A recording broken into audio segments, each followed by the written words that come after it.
Bapak Ibu, kita ketemu lagi pada Renungan Sebutir Debu. Kali ini saya ingin mengajak Bapak Ibu dan teman-teman sekalian, kita sama-sama memikirkan, merenungkan tentang orang cacat, orang rusak, pelacur, atau perempuan Sunda. Kenapa Tuhan pakai? Kenapa Tuhan tidak pakai aja orang-orang yang sempurna? Tapi Tuhan pakai orang-orang yang cacat.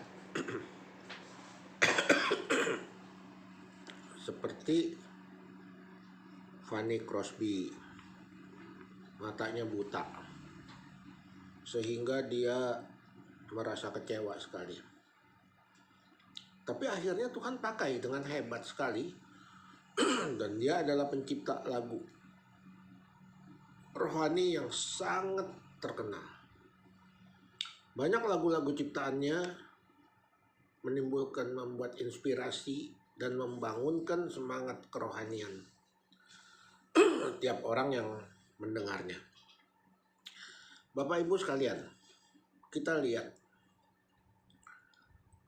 Tuhan itu Maha Pengasih dan Penyayang. Tapi kita harus ingat bahwa Tuhan itu adalah Tuhan yang berdaulat.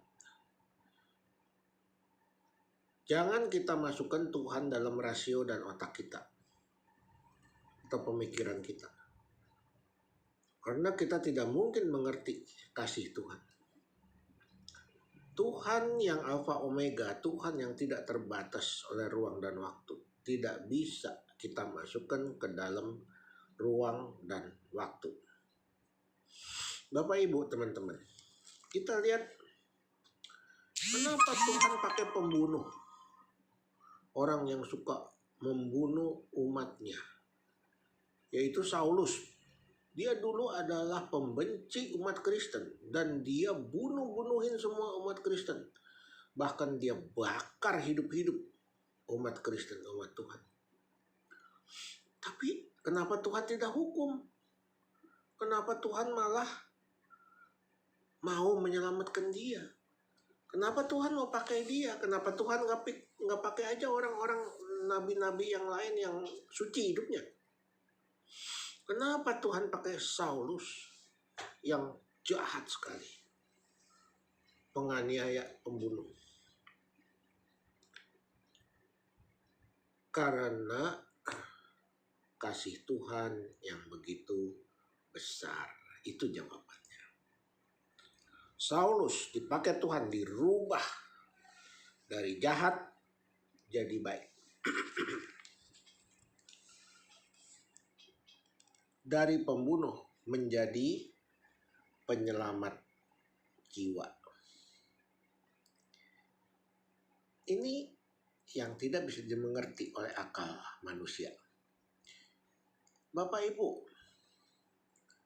Tuhan juga memakai penyanyi cilik. Saya lupa namanya. Penyanyi cilik di Kalimantan itu buta sejak lahir. Tapi dia menjadi penyanyi lagu rohani yang suaranya begitu indah dan menguatkan iman. Tuhan juga memakai pelacur. Kenapa Tuhan pakai pelacur? Kenapa nggak Tuhan pakai aja nabiyah atau nabi perempuan yang suci atau orang benar? Tapi Tuhan pakai pelacur untuk menyelamatkan tentara Israel. Waktu mata-mata Israel dikirim untuk mengintai, lantas dia ketahuan diuber sama tentara negara yang diintai, dia ditolong oleh pelacur. Padahal pelacur itu hidupnya tidak benar, tapi Tuhan pakai. Akhirnya pelacur itu pun diselamatkan oleh Tuhan melalui tentara Israel.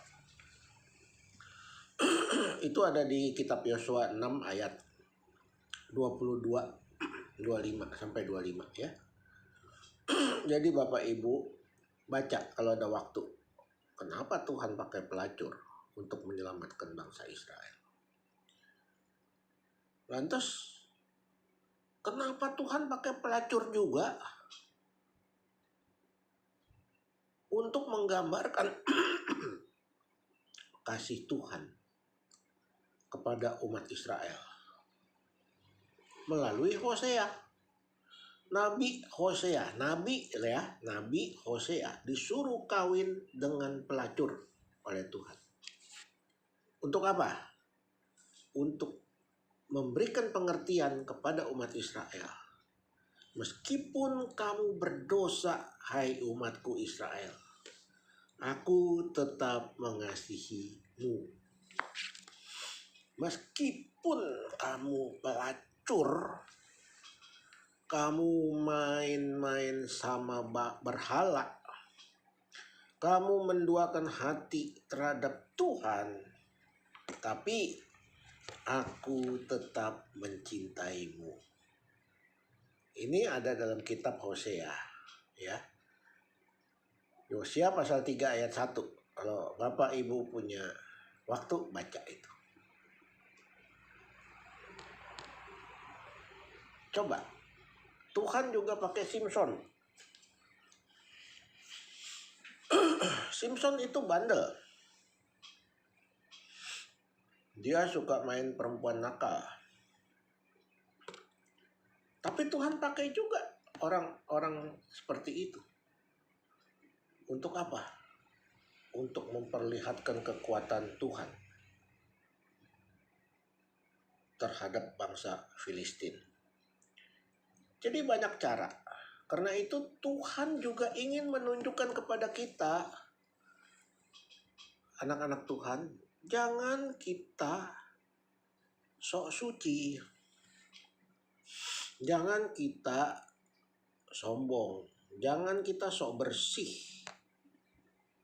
Tuhan tidak suka kepada orang munafik. Contohnya, orang Farisi itu ahli Taurat, imam-imam. Kenapa Tuhan mengatakan mereka orang munafik? Kenapa Tuhan mengatakan kamu seperti kuburan yang dilabur dicat putih, dalamnya tulang belulang yang bau busuk? Kenapa Tuhan mengatakan itu? Lantas kenapa ada ayat juga? Tuhan mengatakan nanti di zaman akhir waktu aku datang. Banyak orang akan datang kepadaku mengatakan, Tuhan, saya mengusir setan dengan nama Tuhan. Tuhan, saya menyembuhkan dengan nama Tuhan. Tuhan, saya mengabarkan Injil. Tuhan, saya bernubuat dengan nama Tuhan. Tapi pada waktu itu Tuhan mengatakan pada saat itu aku akan berterus terang kepada mereka. Enyah engkau dari hadapanku, aku tidak kenal kamu, hai pembuat kejahatan. Kenapa Tuhan mengatakan tidak kenal? Karena dia memakai nama Tuhan untuk kemuliaan diri sendiri, bukan untuk kemuliaan Tuhan. Karena kita tidak tahu dalam khotbah hebat perbuatannya cabul. Ya.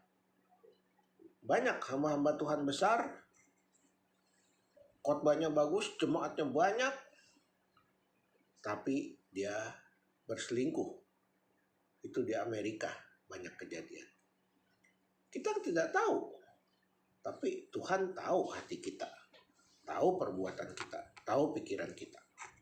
Karena itu Bapak Ibu teman sekalian, mari kita jangan suka saling menghakimi, meskipun orang-orang itu adalah orang rusak, orang jahat. Doakan, kasihi, seperti Tuhan mengasihi mereka. Sampai di sini, nanti kita sambung dalam episode berikutnya. Jangan lupa pencet tombol subscribe, klik tombolnya share, supaya makin hari makin banyak yang kenal Tuhan, mengerti dan melakukan firman Tuhan.